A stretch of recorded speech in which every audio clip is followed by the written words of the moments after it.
Olá, trilheiros! Como vocês estão? Nessa aula a gente vai falar um pouquinho sobre a proteção dos direitos humanos no Brasil, né? E essa proteção, pessoal, ela se dá por meio de um Programa Nacional de Proteção dos Direitos Humanos. Então a gente vai entender um pouquinho mais como funciona isso, como que é esse programa, de onde ele surgiu, quantos programas a gente já teve. Então, vamos lá. Para introduzir, é importante que a gente já trace novamente aquela distinção entre direitos humanos e direitos fundamentais. Direitos humanos, eles são todos aqueles direitos que a gente tem assegurados em tratados internacionais, em documentos, em tratados, muitas vezes, que são incorporados no Brasil, leis, né? Ele está em tudo.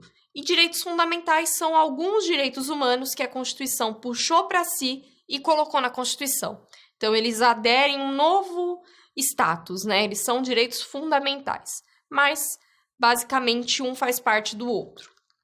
Muitos deles são assegurados na Constituição Federal e também em pactos internacionais. Então, eles vão ter essa proteção paralela, né? Tanto na Constituição quanto no âmbito internacional. E é justamente pensando nisso que a Constituição, ela fala que não esgotam, né? Os direitos que são previstos ali na Constituição não esgotam essa proteção. Existem outros que decorrem dos princípios, dos tratados, de tudo que o Brasil faça parte, que tragam ainda mais direitos, até para garantir uma proteção bastante ampla. Os status, pessoal, dos tratados são outro ponto que é muito importante. Os tratados internacionais, eles vão trazer muitas vezes mais direitos para o Estado brasileiro, né? Mais direitos humanos que vão ser assegurados. E como fica a questão do status deles no ordenamento jurídico brasileiro? Qual é a posição deles? Eles são equivalentes a leis? Eles são equivalentes à Constituição? Então, via de regra, pessoal, eles entram como lei, né? Um tratado, em geral, ele entra como sendo lei ordinária. Mas, naturalmente, os tratados que versam sobre direitos humanos, eles não vão ter esse rito. Eles vão ter um status um pouco mais elevado, só por tratar de direitos humanos.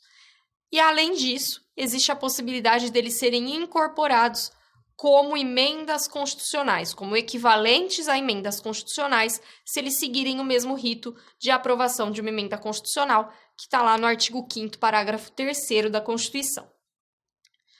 Bom, e aí é importante traçar uma distinção aqui, pessoal, porque muitas vezes, né, alguns cursos, alguns livros, eles falam, vamos estudar direitos humanos em espécie. E aí eles pegam e começam a estudar ali os mesmos direitos que são assegurados na Constituição Federal.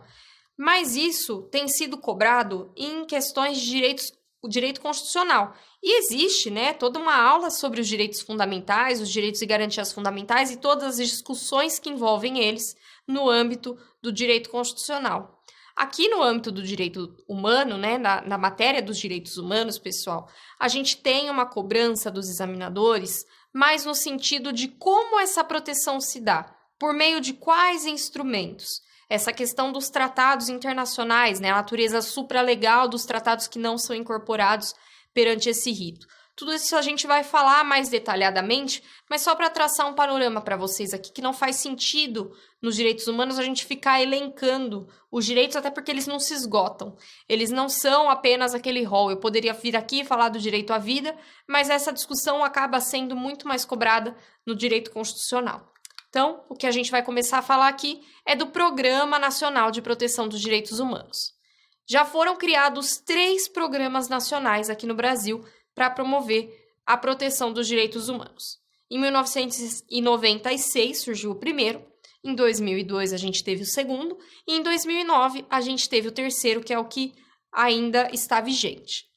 Eles surgiram com a redemocratização em 1985, né? Então, naquela mesma onda de edição da Constituição Federal de 1988, e eles foram tendo objetivos diferentes.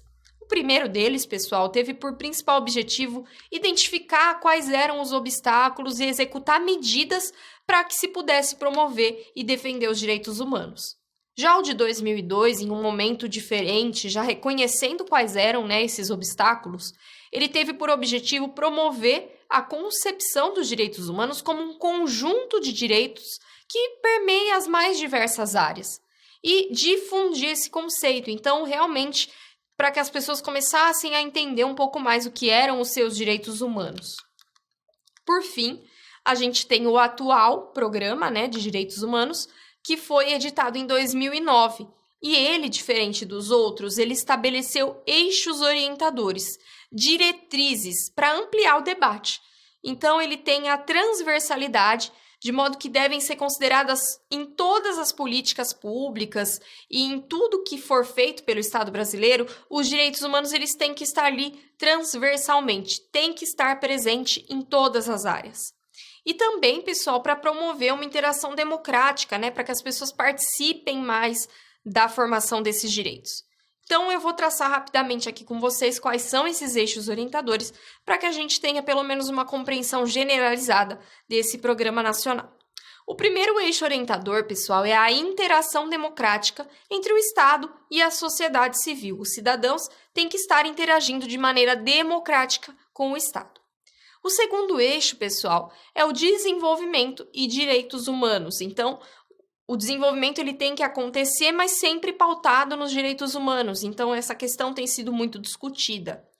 O terceiro eixo, universalizar direitos em um contexto desigual. A gente tem um país muito rico em diversidade, mas também em desigualdade. A gente tem regiões que são quase outro país por conta da diferença socioeconômica e realmente que o país precisa cuidar mais de algumas regiões, para que seja promovida cada vez mais os direitos em condição de igualdade para essas pessoas que estão em cenário tão desigual. O quarto eixo, pessoal, é a segurança pública, o acesso à justiça e o combate à violência. É lógico que falar em direitos humanos e não falar em segurança pública seria uma coisa totalmente ineficiente, tanto por conta dos abusos que acontecem nesse meio, quanto porque a gente precisa da segurança pública para evitar que os abusos aconteçam. O quinto eixo, educação e cultura. Sem promover a educação, a gente nunca vai atingir um ponto de consistência, né, na proteção dos direitos humanos. E, por fim, o sexto eixo, a gente tem o direito à memória e à verdade. Até naquela mesma linha de evitar, né, que as violações aconteçam e não sejam punidas, sejam perdoadas pelo Estado e direito ao esquecimento, deixar aquelas coisas para trás. Eles querem evitar que isso aconteça e esse é um dos eixos orientadores justamente por esse motivo. Eu espero que vocês tenham compreendido. A gente vai continuar entendendo como funciona essa dinâmica dos direitos humanos dentro do ordenamento jurídico brasileiro das mais diversas formas. Então, nessa aula a gente falou desse plano nacional, né, de promoção dos direitos humanos, e nas próximas aulas a gente entra em alguns detalhezinhos para poder compreender muito bem a proteção nacional dos direitos humanos. Aguardo vocês. Até já!